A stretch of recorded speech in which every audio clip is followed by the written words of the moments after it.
গাজায় ইসরায়েলের হামলা দিন দিন ভয়ঙ্কর হয়ে উঠছে। শিশু, নারী, সাধারণ মানুষ কারো জীবন আজ নিরাপদ না। এই ভয়াবহ পরিস্থিতিকে এবার গণহত্যা বলে আখ্যা দিলেন জাতিসংঘের একজন বিশেষ প্রতিনিধি ফ্রান্সেস্কা আলবানিজ। তিনি স্পষ্ট করে বলেন, ইসরায়েল অর্থনীতি গড়ে উঠেছে অন্যের জমি দখল করে, মানুষ নিপীড়ন করে।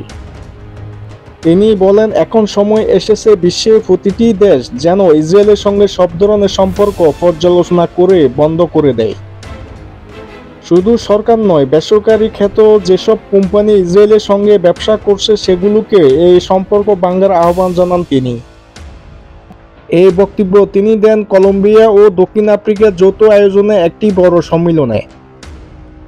সেই সম্মেলনে বিশ্বের 30টি দেশ প্রতিনিধি অংশ নেন। তারা সবাই মিলে আলোচনা করেন কিভাবে কূটনীতিক আইনি পথে ইসরায়েলের আগ্রাসন থামানো যায়। এই সম্মেলনে বার্তা খুবই স্পষ্ট, বিশ্ব আর চুপ করে থাকতে চায় না। গাজায় নিরীহ মানুষের রক্ত ঝরলে তার জবাব দিতে হবে। আর ইসরায়েলের মতো রাষ্ট্র যারা প্রতিনিয়ত মানবতা লঙ্ঘন করছে তাদের সঙ্গে কোনো সম্পর্ক রাখা উচিত নয়।